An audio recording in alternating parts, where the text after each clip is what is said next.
Chapter 2. The Pool of Tears. "Curiouser and curiouser!" cried Alice. She was so much surprised that for the moment she had quite forgot how to speak good English. "Now I'm opening out like the largest telescope that ever was. Good-bye, feet." For when she looked down at her feet, they seemed to be almost out of sight, they were getting so far off. "Oh, my poor little feet! I wonder who will put on your shoes and stockings for you now, dears. I'm sure I shan't be able. I shall be a great deal too far off to trouble myself about you. You must manage the best way you can, but I must be kind to them," thought Alice, "or perhaps they won't walk the way I want to go. Let me see. I'll give them a new pair of boots every Christmas." And she went on planning to herself how she would manage it. "They must go by the carrier," she thought. "And how funny it'll seem, sending presents to one's own feet, and how odd the directions will look. Alice's right foot, Esquire, hearthrug, near the fender, with Alice's love. Oh dear, what nonsense I'm talking!" Just then her head struck against the roof of the hall. In fact, she was now more than 9 feet high, and she at once took up the little golden key and hurried off to the garden door. Poor Alice! It was as much as she could do, lying down on one side, to look through into the garden with one eye, but to get through was more hopeless than ever. She sat down and began to cry again. "You ought to be ashamed of yourself," said Alice. "A great girl like you," she might well say this, "to go on crying in this way. Stop this moment, I tell you." But she went on all the same, shedding gallons of tears until there was a large pool all around her, about 4 inches deep, and reaching half down the hall. After a time she heard a little pattering of feet in the distance, and she hastily dried her eyes to see what was coming. It was the White Rabbit returning, splendidly dressed, with a pair of white kid gloves in one hand and a large fan in the other. He came trotting along in a great hurry, muttering to himself as he came, "Oh, the Duchess, the Duchess! Oh, won't she be savage if I kept her waiting?" Alice felt so desperate that she was ready to ask help of anyone. So, when the rabbit came near her, she began in a low, timid voice, "If you please, sir." The rabbit started violently, dropped the white kid gloves and the fan, and scurried away into the darkness as hard as he could go. Alice took up the fan and gloves, and, as the hall was very hot, she kept fanning herself all the time she went on talking. "Dear, dear, how queer everything is to-day! And yesterday things went on just as usual. I wonder if I've been changed in the night. Let me think. Was I the same when I got up this morning? I almost think I can remember feeling a little different.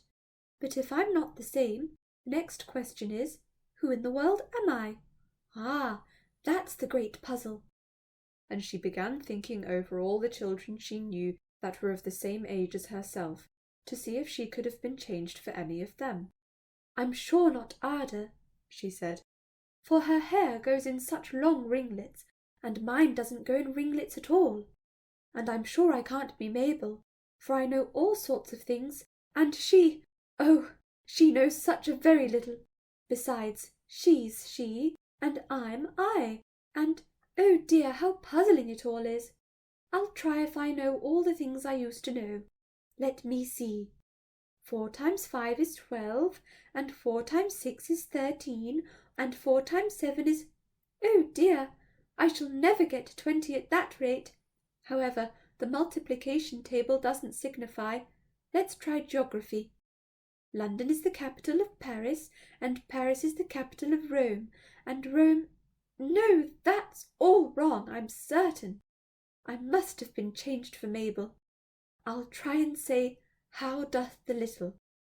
And she crossed her hands on her lap as if she were saying lessons, and began to repeat it.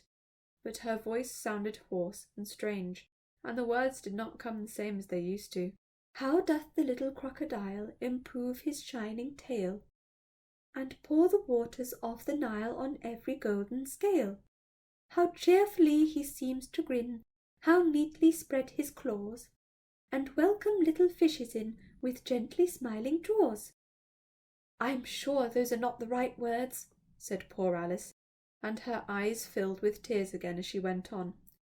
"I must be Mabel after all, and I shall have to go and live in that poky little house, and have next to no toys to play with, and oh, ever so many lessons to learn. No, I've made up my mind about it.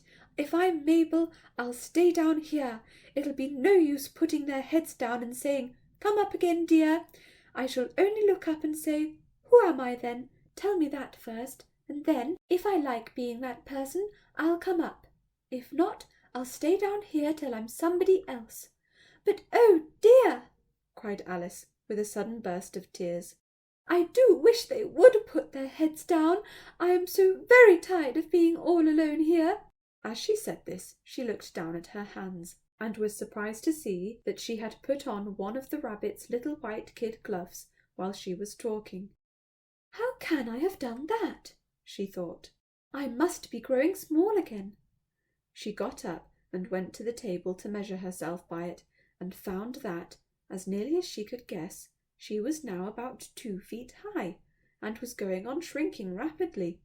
She soon found that the cause of this was the fan she was holding, and she dropped it hastily, just in time to avoid shrinking away altogether. "That was a narrow escape," said Alice, a good deal frightened at the sudden change, but very glad to find herself still in existence. "And now for the garden!" And she ran with all speed back to the little door, but alas!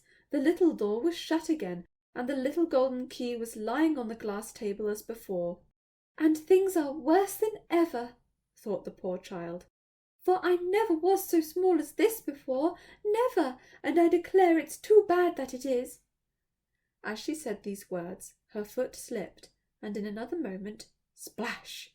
She was up to her chin in salt water. Her first idea was that she had somehow fallen into the sea. "And in that case I can go back by railway," she said to herself. Alice had been to the seaside once in her life, and had come to the general conclusion that wherever you go to on the English coast, you find a number of bathing machines in the sea, some children digging in the sand with wooden spades, then a row of lodging-houses, and behind them a railway station. However, she soon made out that she was in the pool of tears which she had wept when she was 9 feet high. "I wish I hadn't cried so much," said Alice, as she swam about trying to find her way out. "I shall be punished for it now, I suppose, by being drowned in my own tears. That will be a queer thing for sure. However, everything is queer today." Just then she heard something splashing about in the pool a little way off, and she swam nearer to make out what it was. At first she thought it must be a walrus or hippopotamus, but then she remembered how small she was now, and she soon made out that it was only a mouse that had slipped in like herself. "Would it be of any use now," thought Alice, "to speak to this mouse? Everything is so out of the way down here that I should think very likely it can talk. At any rate, there's no harm in trying." So she began. "Oh, Mouse, do you know the way out of this pool? I am very tired of swimming about here. Oh, Mouse!" Alice thought this must be the right way of speaking to a mouse. She had never done such a thing before, but she remembered having seen in her brother's Latin grammar, a mouse, of a mouse, to a mouse, a mouse, oh mouse. The mouse looked at her rather inquisitively, and seemed to her to wink with one of its little eyes, but it said nothing. "Perhaps it doesn't understand English," thought Alice. "I dare say it's a French mouse come over with William the Conqueror."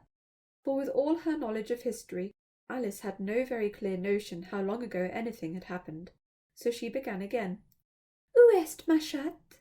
which was the first sentence in her French lesson book. The mouse gave a sudden leap out of the water, and seemed to quiver all over with fright. "Oh, I beg your pardon," cried Alice hastily, afraid that she had hurt the poor animal's feelings. "I quite forgot you didn't like cats." "Not like cats!" cried the mouse in a shrill, passionate voice. "Would you like cats if you were me?" "Well, perhaps not," said Alice in a soothing tone.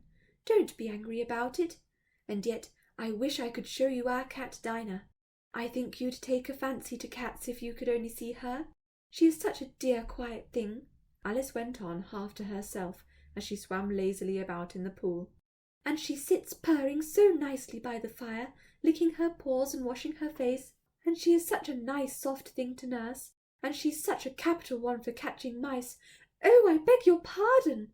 cried Alice again, for this time the mouse was bristling all over, and she felt certain it must be really offended. "We won't talk about her any more if you'd rather not." "We indeed!"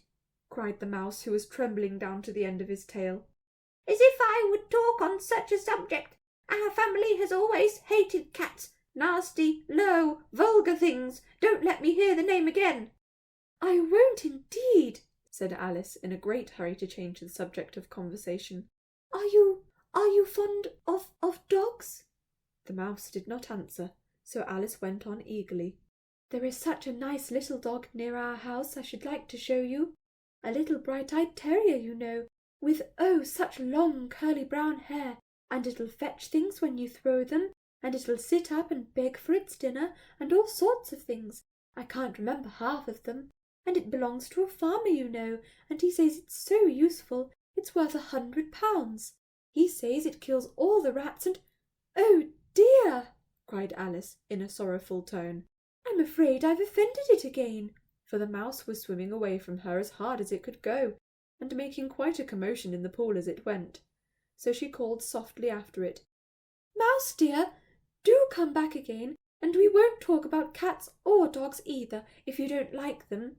When the mouse heard this, it turned round and swam slowly back to her. Its face was quite pale, with passion, Alice thought, and it said in a low trembling voice, "Let us get to the shore, and then I'll tell you my history, and you'll understand why it is I hate cats and dogs."